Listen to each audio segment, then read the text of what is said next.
Check your car, champ. The security camera footage showed my wife screwing another man in our bed at 2:47 p.m. on a Tuesday while I was supposed to be installing kitchen cabinets across town. I'm Dave Mitchell, 42 years old, and I run a custom furniture business from my garage. Not glamorous, but it pays the bills and keeps food on the table for my wife Lydia and our 16-year-old daughter Maya. Or at least it did until I watched my marriage explode in high definition on my laptop screen. Dad, you look like you've seen a ghost, Maya said, walking into my workshop where I sat frozen, staring at the damning evidence. Just work stuff, sweetheart. Nothing to worry about. I closed the laptop quickly, my hands shaking. Shouldn't you be at soccer practice? Coach canceled. Mom's not home yet, and I'm starving. Can you make me a sandwich? I nodded absently, following her into the house. The same house where Lydia had been entertaining her lover just 3 hours earlier.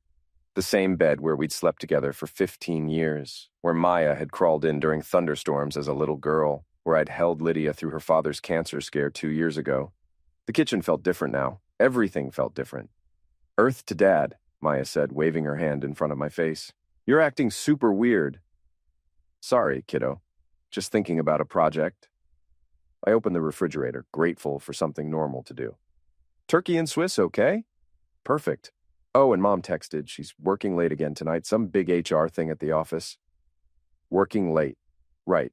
I'd installed those security cameras 3 weeks ago after our neighbor Mrs. Feldman mentioned seeing unusual activity at our house during the day.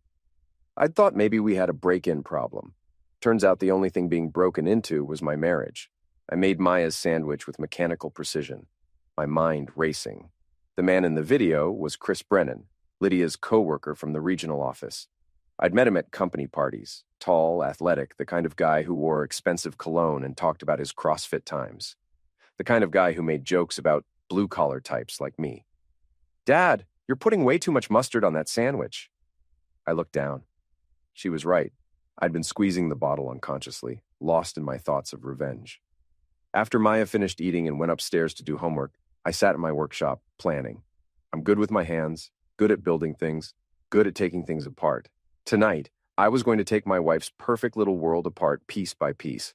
First, I called my best friend Eddie, who owns Murphy's Tavern downtown. Dave, what's going on, buddy? Eddie, I need a favor. A big one. Name it. Can you cover for me if anyone asks? Say I was at the bar tonight from 6 to closing? There was a pause. Dave, what kind of trouble are you getting into? The kind where I catch my wife cheating and need an alibi for what I'm about to do next. Jesus Christ, you sure about this?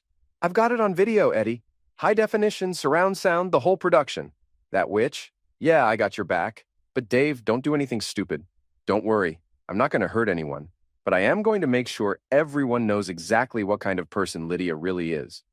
Next, I called Lydia's parents. Judith and Alan Hartwell lived in the old Victorian house on Maple Street, the one that had been in their family for 3 generations. They were proper people, church-going people, the kind who still believed in marriage vows and family honor. Hello, Alan. It's Dave. I need to talk to you and Judith about something important. Can I come over tonight? Of course, son. Is everything all right? You sound upset. I'll explain when I get there. And Alan, you might want to have Judith sit down for this conversation. At 7:30, I knocked on the Hartwells' front door, laptop bag in hand. Judith answered, her silver hair perfectly styled despite the late hour. Dave, dear, come in. Alan's in the living room. Would you like some coffee? No, thank you, Judith, but you should probably sit down. We gathered in their formal living room, all dark wood and family portraits. I set my laptop on the coffee table between us. I installed security cameras in our house 3 weeks ago, I began. I thought we might have had a break-in. Instead, I discovered something else entirely. I opened the laptop and turned it toward them. This was recorded today at 2:47 p.m. I hit play. Judith gasped and covered her mouth. Alan's face went white, then red, then purple. Turn it off, Judith whispered. Please, turn it off. I closed the laptop. There's more, hours of it. Different days, different positions. Alan stood up abruptly, his hands clenched into fists. That's our daughter. Our daughter, who we raised to be a decent woman, a faithful wife. I'm sorry you had to see that, I said, but I needed you to know the truth before I do what I'm about to do next. What are you planning, Dave? Judith asked, tears streaming down her face. I'm going to make sure everyone knows what she's done, her friends, her co-workers, everyone at church. I'm going to destroy her reputation the same way she destroyed our marriage. Alan nodded slowly. She's made her bed. Now she can lie in it. With Chris Brennan, apparently, I added. The next morning, I put my plan into motion. First, I called my assistant Ray and told him I was taking a few days off for a family emergency. Then I called Lydia at work. Hey, honey, I said, forcing my voice to sound normal. I got a last-minute job in Chicago. Big money, custom dining room set for some tech executive. I'll be gone until Friday. Oh, she said, and I could hear the excitement she was trying to hide. That's great, Dave. The extra money will be nice. Yeah, I'm leaving this afternoon. Kiss Maya for me when she gets home from school. Of course. Drive safe. I hung up and immediately called Mrs. Feldman, our 70-year-old neighbor who knew everyone's business and wasn't shy about sharing it. Mrs. Feldman, it's Dave Mitchell from next door. Oh, hello, dear. How are you? I'm fine, thank you. Listen, I'm going out of town for a few days on business, and I was wondering if you could keep an eye on the house. Maybe watch for any unusual activity. Of course, dear. You know I'm always watching out for the neighborhood. Perfect. Mrs. Feldman had better surveillance skills than the FBI. I spent the rest of the day at Eddie's bar, nursing a beer and waiting. At 4 o'clock, my phone buzzed with a text from Lydia. Chris is coming over for dinner tonight to discuss the Henderson Project. Don't wait up when you get to Chicago. The Henderson Project. Right. At 6 p.m., I parked 3 blocks away from my house and walked back through the woods behind our property. I had a perfect view of our bedroom window from the old oak tree in our backyard, the same tree where Maya's tire swing hung, where we'd carved our initials 20 years ago when we were young and stupid and in love. At 7:15, Chris's silver BMW pulled into my driveway. I watched him walk to my front door carrying a bottle of wine and a bouquet of flowers. My flowers for my wife. In my house. I pulled out my phone and called the house. Lydia answered on the second ring. Hello? Hey, babe, just wanted to let you know I made it to Chicago safely. Oh, that's good. I was just finishing up some work with Chris. Chris is there at our house? Yes, we're going over the Henderson files. You know how complicated that account is. Right, well, don't work too hard. I love you. Love you too. Bye. She hung up quickly. I could see them through the living room window, Chris's hand already on her back, leading her toward the stairs. I waited 30 minutes, then made my move. I still had my house key, obviously.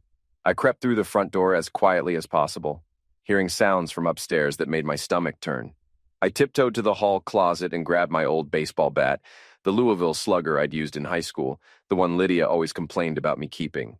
Then I called Lydia's parents. Alan, it's Dave. I need you and Judith to come to the house right now. What's wrong? She's here, with him, right now. We'll be right there. I waited on the front porch.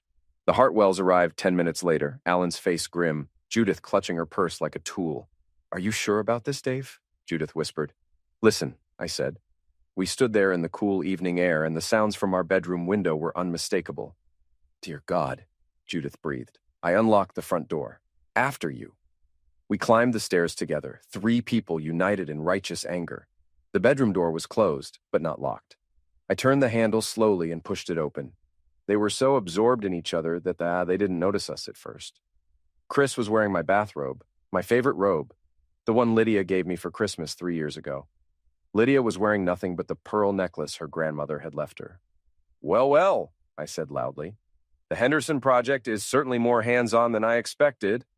Lydia screamed and grabbed for the sheet.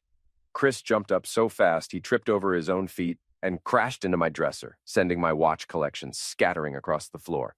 Dave, Lydia gasped. What are you? You're supposed to be in Chicago. Surprise, I said. I brought some guests. That's when she saw her parents standing behind me. Judith was staring at her daughter with a mixture of horror and disgust. Alan was staring at Chris with pure rage. Mom? Dad? What are you doing here? We came to see what kind of woman we raised, Alan said, his voice shaking with fury. Apparently, we failed. Chris was frantically trying to put on his pants, hopping around on one foot like an idiot. Mr. Hartwell? Mrs. Hartwell, this isn't what it looks like. It looks like you're screwing my daughter in her husband's bed while wearing his bathrobe, Alan said. What exactly should it look like? I can explain, Lydia said, clutching the sheet to her chest. Please do, I said, leaning against the door frame with my arms crossed. I'm fascinated to hear how this is all a big misunderstanding. She opened her mouth, then closed it again. What was she going to say? That she tripped and fell on Chris's Johnson? You disgust me, Judith said quietly. Both of you. In this house, in this bed where my granddaughter was conceived. That hit home. Lydia started crying, but they weren't tears of remorse. They were tears of someone who'd been caught and was feeling sorry for herself. Everyone just needs to calm down, Chris said, finally getting his pants on. We can work this out like adults. Adults? I laughed. Adults don't sneak around behind their spouse's back. Adults don't screw their coworker's wife in his own bed. Adults don't lie about working late when they're really working under my wife. Dave, please, Lydia said. Can we talk about this privately? No, I said. Privacy is what got us into this mess. From now on, everything is public. Chris tried to push past me toward the door, but I blocked his path. Where do you think you're going, champ? I'm leaving. This is between you and your wife. Oh no, you're very much part of this conversation. Sit down. I don't have to listen to this. I picked up my baseball bat from where I'd leaned it against the wall. I said, sit down. Chris sat on the edge of my bed, still wearing my robe over his hastily pulled-on pants. The irony wasn't lost on me. Here's what's going to happen, I said, addressing both of them. First, you're going to tell Lydia's parents exactly how long this has been going on. Dave, please, Lydia whispered. How long? Alan demanded. Lydia looked at the floor. 6 months. 6 months, I repeated. 6 months of working late and business dinners and team-building exercises. 6 months of lying to my face every single day. It wasn't supposed to happen, Chris said. It just developed naturally. Naturally? Judith said. There's nothing natural about adultery, young man. Mrs. Hartwell, you don't understand the pressure we're under at work. Lydia and I, we connect on a professional level that— Shut up, I said. Just shut up with your corporate buzzword BS. You wanted to screw my wife, so you did. At least have the balls to admit it. Alan stepped forward. Lydia, look at me. She raised her eyes to meet her father's gaze. Your mother and I raised you better than this. We taught you about commitment, about honor, about keeping your word. What happened to those values? I don't know, she whispered. I felt trapped. Like my life was just routine. Chris made me feel alive again. Alive, I repeated. Well, let's see how alive you feel when everyone at your office sees the security footage. Chris went pale. What security footage? I smiled. The cameras I installed 3 weeks ago. They've been recording everything. Every kiss, every touch, every time you've been in my house screwing my wife. High definition, perfect audio quality. You can't do that, Lydia said. That's illegal. Actually, it's not. It's my house, and I have every right to install security cameras. I also have every right to share that footage with whoever I choose. Dave, please, she said, tears streaming down her face now. Think about Maya. Think about our daughter. I am thinking about Maya. I'm thinking about how she deserves better than a mother who lies and cheats and brings strange men into our home. I'm not a strange man, Chris protested. I've been to your barbecues, your Christmas parties. Right, you have been to our parties, where you ate my food, drank my beer, and planned how to seduce my wife. That actually makes it worse, doesn't it? Judith was staring at her daughter with disgust. How could you do this to your family, to your marriage vows? You don't understand what it's like being married to him, Lydia said, gesturing at me. He's always working, always covered in sawdust, never wants to go anywhere or do anything exciting. So you decided to do someone exciting instead, I said. Problem solved. Alan shook his head. We're leaving. Judith, come on. Wait, I said. There's more. I pulled out my phone and opened the photo gallery. Chris, you might want to see this. I showed him a picture I'd taken of his BMW in our driveway with a clear shot of his license plate. I've been documenting everything. Dates, times, how long you stay, what you bring with you. I've got 3 weeks of evidence showing a pattern of adultery. What do you want? Chris asked. I want you to understand that your life, as you know it, is over. Your girlfriend, Jessica, is going to find out. Your coworkers are going to find out. Your CrossFit buddies are going to find out. Everyone is going to know that Chris Brennan is the kind of man who seduces married women. You bastard, he said. I'm the bastard? I'm not the one who's been screwing someone else's wife for 6 months. Lydia stood up, wrapping the sheet around herself. Fine. You want a divorce? You'll get a divorce. but I'm not going to let you destroy my life over this. Your life? I laughed. Lady, you destroyed your own life the minute you brought him into our bed. The court will see this as harassment, she said. You can't just humiliate us publicly and expect to get away with it. Actually, I can. Everything I plan to do is perfectly legal. Sharing security footage from my own home? Legal. Telling people the truth about what I witnessed? Legal. Making sure everyone knows what kind of people you really are? Completely legal. Chris stood up. I'm leaving now. Sure, I said, stepping aside. But Chris, you might want to check your car before you drive home. He pushed past me and stomped down the stairs. A minute later, we heard him screaming from the driveway. What did you do? Lydia asked. Nothing illegal, I said. But you might want to look out the window. She went to the window and gasped. I had spray-painted homewrecker across Chris's windshield in bright red letters. You can't do that. I just did, and that's just the beginning. Alan put his arm around his wife. Judith, we're going home. Lydia, don't bother calling us until you've figured out how to apologize for this disgrace. After her parents left, Lydia turned to me with fury in her eyes. You think you're so clever, don't you? You think you've won something here? I think I've exposed the truth. Everything else is just consequences. I'll destroy you in the divorce. I'll take half of everything, including your precious workshop. Good luck with that.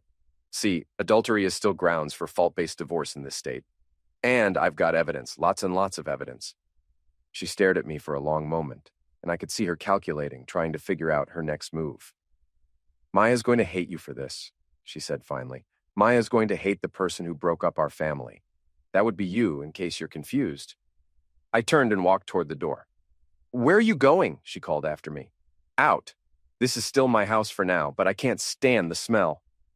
I drove straight to Murphy's Tavern, where Eddie was waiting with a beer and a sympathetic ear.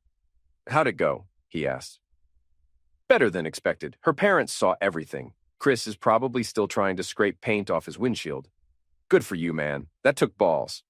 Eddie, I need another favor. Name it. I need you to accidentally let it slip to a few people about what happened. Just casual conversation. Eddie grinned. Accidentally? I can do accidentally. Murphy's Tavern was the kind of place where everyone knew everyone else's business. By closing time, half the neighborhood would know that Lydia Mitchell was cheating on her husband with some corporate pretty boy. I was 3 beers in when my phone started buzzing with text messages.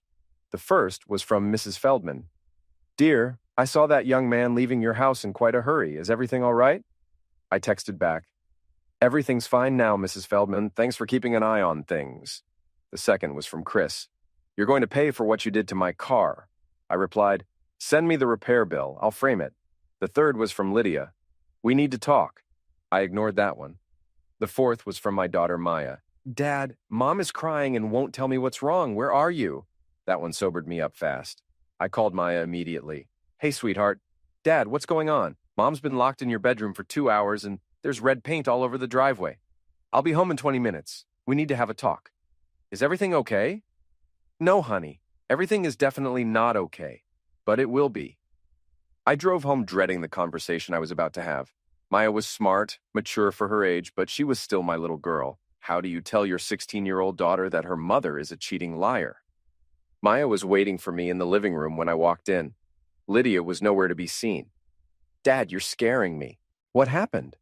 I sat down next to her on the couch. Maya, your mom and I are getting divorced. Her face crumpled. Why? What did you do? I didn't do anything, sweetheart. Your mother has been seeing another man. What do you mean, seeing another man? I mean, she's been having an affair for 6 months. Maya stared at me, processing this information. Are you sure? I have video evidence. Oh my God! She put her head in her hands. Who is it? Someone from her work. It doesn't matter who. It does matter. I want to know who destroyed our family. I sighed. His name is Chris Brennan. You've met him at company parties. The guy with the fancy car? The one who always talks about his workout routine? That's him. Maya was quiet for a long time. Then she said, I hate her. Don't say that. She's still your mother. She's a liar and a cheater. How could she do this to us? I don't know, honey. People make bad choices sometimes. Bad choices, Dad? This isn't a bad choice. This is evil. Before I could respond, Lydia appeared at the top of the stairs. Maya, Can we talk? No, Maya said firmly. I don't want to talk to you. Please, sweetheart. Let me explain. Explain what? How you've been lying to us for 6 months? How you brought your boyfriend into our house? Lydia came down the stairs slowly. It's complicated, Maya. You don't understand adult relationships. I understand cheating, Maya shot back.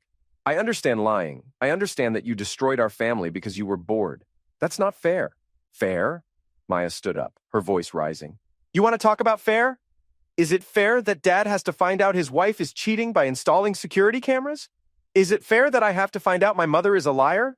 Maya, please, no. I'm going to stay with Grandma and Grandpa Hartwell. I can't even look at you right now. Maya ran upstairs to pack a bag. Lydia turned to me with desperation in her eyes. Dave, please, help me fix this. Fix this? Lydia, you can't fix this. You broke something that can't be repaired. It was a mistake. A stupid, terrible mistake. A mistake is forgetting to pick up milk at the store. This was a choice. 6 months of choices. I'll end it with Chris. I'll do whatever you want. It's too late for that. Way too late. Maya came back downstairs with her overnight bag. I called Grandma. She's coming to pick me up. Maya, please don't go, Lydia begged. We can work through this as a family. We're not a family anymore, Maya said coldly. You made sure of that. 20 minutes later, Judith Hartwell arrived to collect her granddaughter. She didn't even acknowledge Lydia's presence. After they left, the house felt empty and cold. Lydia and I stood in our living room like strangers. So what now? She asked. Now you pack a bag and find somewhere else to stay. I'll file for divorce tomorrow. This is my house too? Not anymore. See, I did some research today. In a fault-based divorce due to adultery, the innocent spouse gets to keep the marital home, especially when there's video evidence of the adultery taking place in said home. Her face went white. You can't kick me out. I'm not kicking you out. I'm asking you to leave voluntarily. If you refuse, I'll have you removed. You bastard. I'm the bastard? Really? After everything you've done, I'm the bad guy here? She went upstairs to pack. While she was gone, I called my lawyer, Jim Patterson, and left a message explaining the situation. When Lydia came back down with her suitcase, I was waiting by the front door. Where will you go? I asked. Chris's apartment, I guess. Good. You two deserve each other. She paused at the door. Dave, I really am sorry. No, you're not. You're sorry you got caught. There's a difference. After she left, I poured myself a large whiskey and sat in my workshop, surrounded by the furniture I'd built with my own hands. Everything in my life that mattered, my marriage, my family, my future, had been destroyed by my wife's selfishness. But I wasn't done yet. Not by a long shot. The next morning, I woke up with a hangover and a plan. I called Jim Patterson first thing. Dave, I got your message. Jesus Christ, what a mess. Jim, I want to destroy them both legally. What are my options? Well, you've got grounds for a fault-based divorce, which means you'll likely get the house, majority custody of Maya, and favorable asset division. As for the boyfriend, if he's been in your house without permission, that could be trespassing. What about at work? They're co-workers. If their relationship violates company policy, that's their problem. Do you know if their company has a fraternization policy? I'll find out. My next call was to Lydia's boss, Regional Director Patricia Walsh. I'd met Patricia several times at company functions. She was a no-nonsense woman who ran a tight ship. Patricia, this is Dave Mitchell, Lydia's husband. Oh, hello, Dave. How are you? I've been better. I'm calling because I thought you should know that Lydia and Chris Brennan have been having an affair for the past 6 months. There was a long pause. That's a very serious accusation, Dave. I have video evidence, security footage from my home showing them together on multiple occasions during work hours. I see. Can you send me that evidence? I'll email it to you this afternoon. Dave, I have to ask, are you sure you want to go down this road? Once I receive that evidence, I'll have to take action. Patricia, they've been using company time and resources to conduct their affair.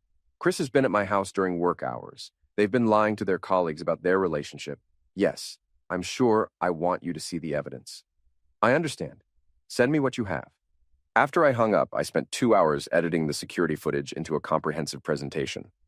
I included timestamps showing Chris's car in my driveway during work hours, audio of him and Lydia discussing work matters while in bed together, and clear shots of both their faces so there could be no doubt about their identities. I sent the file to Patricia with a detailed timeline and a list of dates when the affair had taken place during business hours. Then I called Mrs. Feldman. Mrs. Feldman, it's Dave Mitchell. Oh, hello, dear. How are you holding up? I'm managing. Mrs. Feldman, I wanted to thank you for keeping an eye on the house. Your vigilance helped me discover that my wife was having an affair. Oh my goodness, I knew something was going on. That silver car was there so often during the day. Yes, well, I just wanted you to know in case anyone asks. Lydia and I are getting divorced. Of course, dear. Is there anything I can do to help? Actually, if anyone asks about what you saw, please feel free to tell them the truth.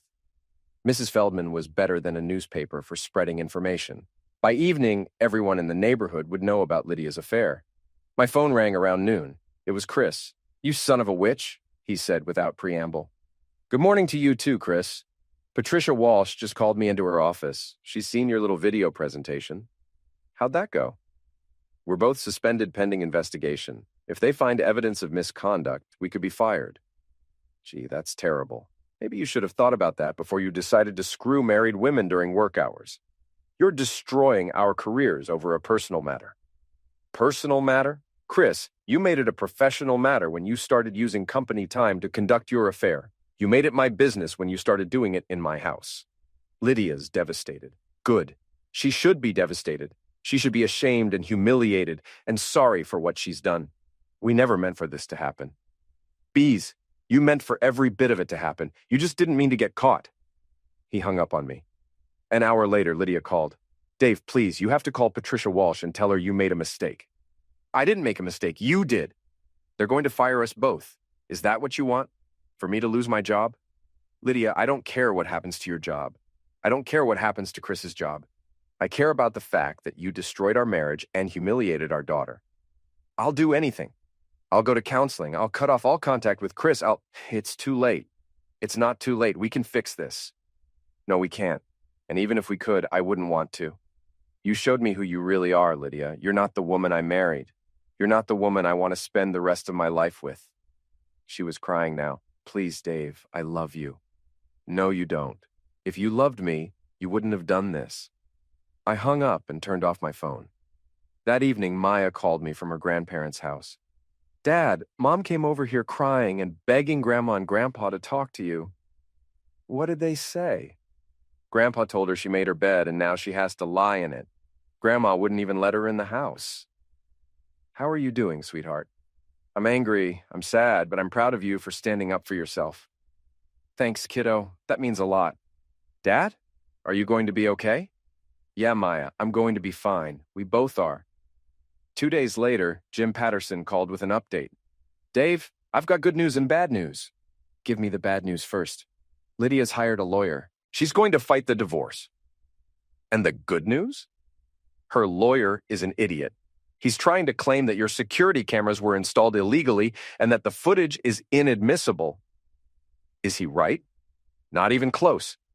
You have every right to install security cameras in your own home. The footage is absolutely admissible and it's damning. What about the work situation? I heard through the grapevine that both Lydia and Chris were terminated yesterday for violating company policy. I felt a surge of satisfaction. Really? Really? Apparently your video presentation was very thorough. Their company has a strict policy against fraternization between employees, and conducting personal relationships during work hours is grounds for immediate termination. So they're both unemployed. Both unemployed, both facing a messy divorce proceeding, and both dealing with the social consequences of their actions. Good. The final piece of my revenge came together the following weekend. Eddie called me Saturday morning. Dave, you need to get down to the bar, now. Why? What's happening? Chris is here. He's drunk out of his mind and running his mouth about you.